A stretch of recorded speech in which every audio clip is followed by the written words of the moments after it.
Hello, hello, hello. You're tuning into another episode of The Wunderkind Show. Today's topic, my Lord have mercy. There is a topic going on Twitter right now asking who is better, Lamar Jackson or Michael Vick. Seriously, that's who you're comparing. Look, they put it out there, and of course people had a couple comments. But how is this even close? No, seriously, I want to know. How is this even close? Sorry for the bandit, I chopped my hand open at church helping, so God bless me, you feel me? But no, for real, how is this even close? Why is this even a discussion? Michael Vick versus Lamar Jackson? Lamar Jackson, who has a 63 point completion percentage for his career, against a guy that's only completed above 60% once in his career. Everyone talks about the runner he is. Lamar has had what? 2,000-yard rushing seasons? Every year he started, he's had his team either in the top AFC North position or top AFC position. And y'all compare Michael Vick. You know what the problem is? Let me tell you this right now. Let me look at him. Look at me when I say this, okay? The problem is there's a lot of Madden players out there that have been living their football dreams vicariously through the video games. And they got smitten by how broken a character Michael Vick was. That's why they oh man, I remember him in the video game and I can run backwards for 38 yards. Just turn around and whee! And throw a ball and he hits, what's his name, Crumpler or whatever else they had on the other side down there perfectly in their arms. He had the best arm I ever seen. Now here's the thing. Michael Vick, talent-wise, if you want to say pure talent, was one of the most talented quarterbacks to ever grace the NFL. Here's the problem. He didn't like to practice. He didn't like to read the playbook. And he thought that he could skate by on his physical attributes alone. No. So what do you get when you're comparing with Lamar? I don't know. He's taller. He's faster. He's stronger. He's more elusive. And he's more accurate with his arm. The only thing that you might be able to say is that Michael Vick's arm might be a little stronger because Michael Vick didn't have a cannon. No. He did not have a cannon. He had a Mega Man arm. I don't know if that's probably showing my age. Do y'all remember Mega Man? With the fighting robot, Mega Man, and he would go, and the whole arm just turned into a blaster. That was Michael Vick. And he could do that, just whip it. Whee! And that ball would sing 78. Listen, man, I watched the game where the ball traveled. It looked like 70 yards before it ever touched the receiver's hand. So Vick, and he did it easily. He didn't and put everything on it and fall trying to do it. No, he just bing, and it just flew. And it was a perfect, so I give credit where credit is due. When we're talking about elusivity, when we're talking about athleticism, Vick is on the level, as some might say, like a Lamar, Barry Sanders, those guys. His stop-start was amazing. His getup was crazy. His top-end speed. Remember, he beat LaShawn McCoy in a foot race. Prime LaShawn McCoy in a foot race. And I'm not going to lie to you, LaShawn McCoy is probably one of the most elusive running backs I have ever laid eyes on. So Vick was a problem. But make no mistake about it. Vick is one of the most electrifying players we've ever seen. Lamar can have or has the opportunity to be the greatest player we have ever seen. And don't take my word for it. I'm just going to take the words from a former league MVP, one of the all-time greats, one of the top 10 quarterbacks who ever lived, Steve Young, for saying such. Or even Tom Brady Marcus saying, look, man, he's up next. That guy's going to have, woo! So don't be mad at me for speaking the truth.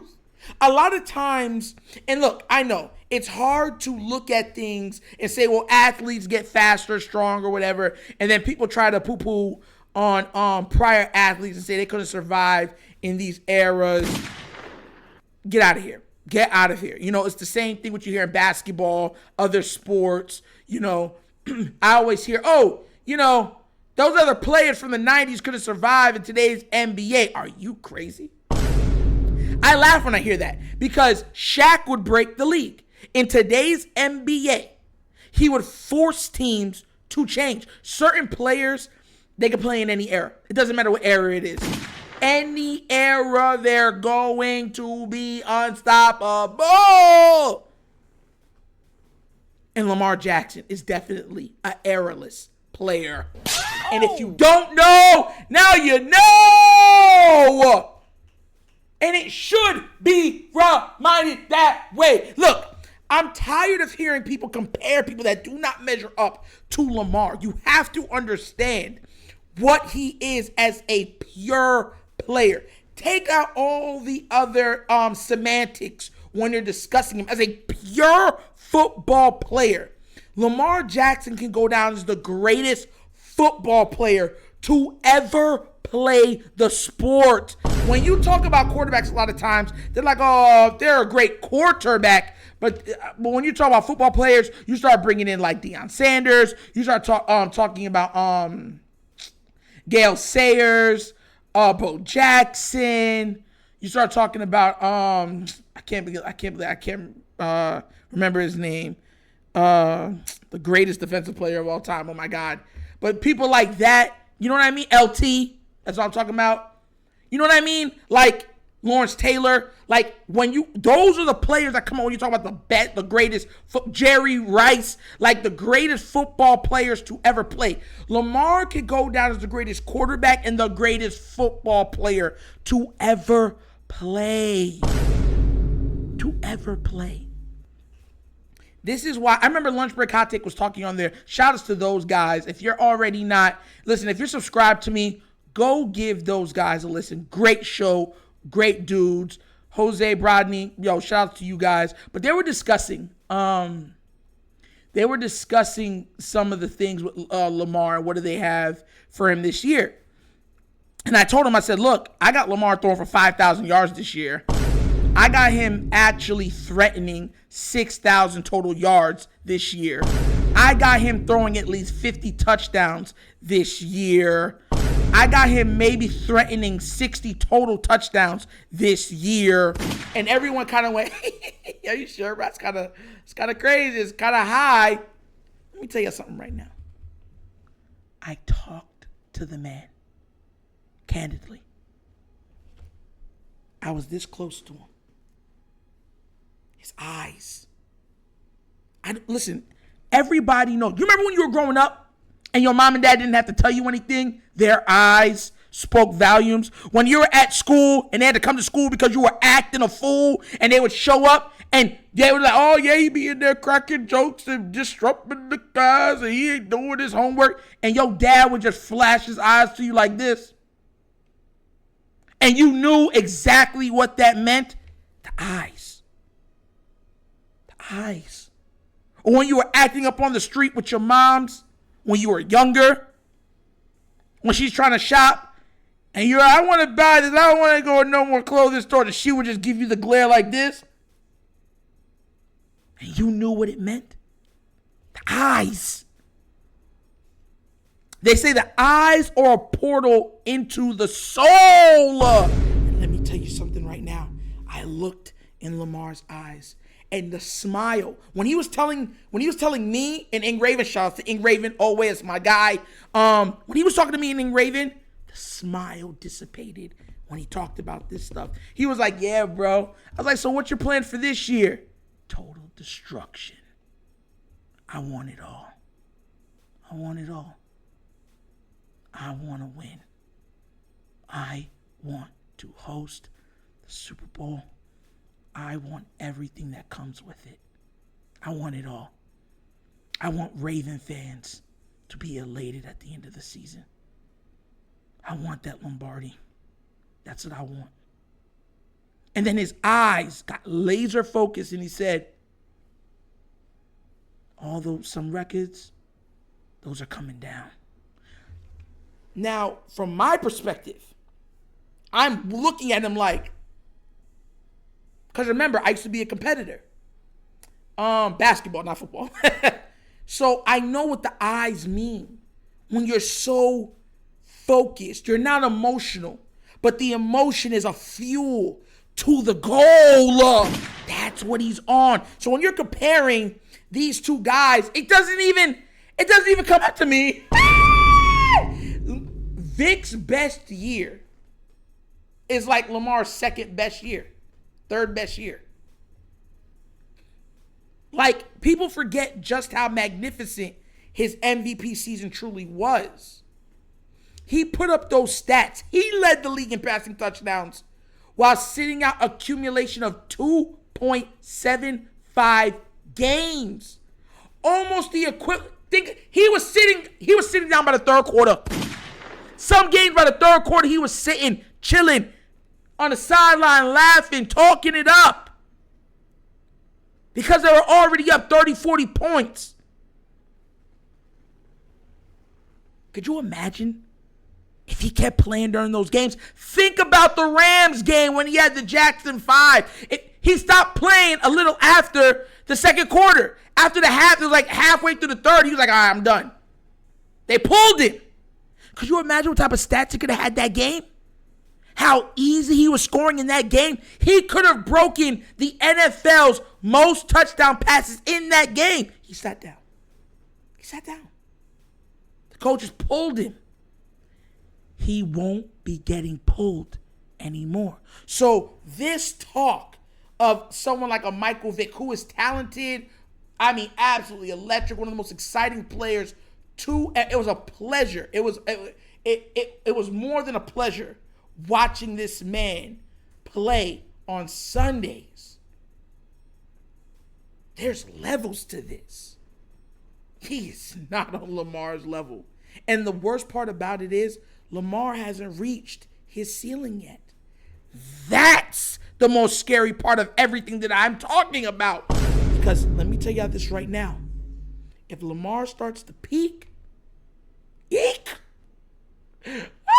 Let me tell you something right now. There's going to be a lot of players. They're going to be mad at the Baltimore Ravens front office. Like, why'd y'all get the weapons? It's not fair. And you know what's going to end up happening? Players that would never, ever show their face in Baltimore are going to say, I want to play with him. I promise y'all this. When Lamar throws for that 5,000 yards, that 50 touchdowns, and he starts threatening that Peyton Manning record for most touchdowns, most passing yards in a season, you're going to see players, multiple receivers that are tired of their situation be like, yo, Lamar, bro. Hey, yo. Well, BJ, you retiring, bro? Because if you retiring, they need a body, bro. I'll be there. That's what they're going to call Lamar. They're going to be like, ring, ring, ring. And Lamar's going to be like, yo. And they're going to be like, I'll be there. Just call my name and I'll be there, I'll be there, I'll be there. Just look over your shoulder, baby. Woo! I'm telling you. But y'all keep doubting him. Y'all have no idea what he has in store for y'all this year. I'm telling y'all, Ing knows. Why do you think when Ing Raven's doing his videos, he's like, because he was there.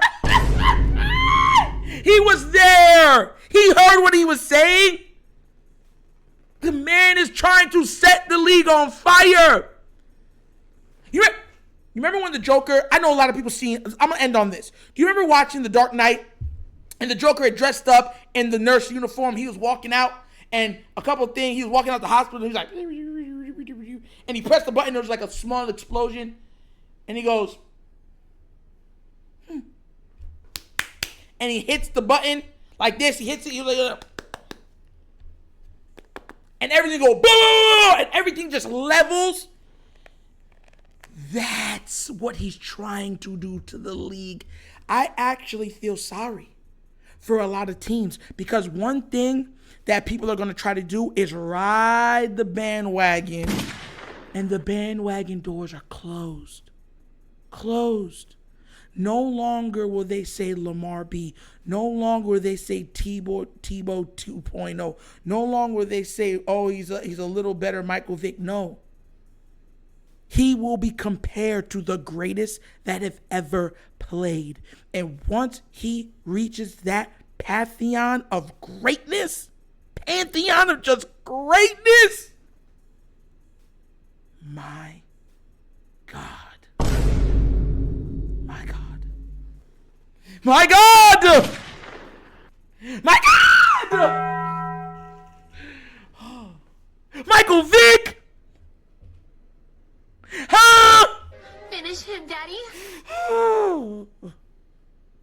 That argument is dead. Finished. Buried. DOA. Lost. Not found.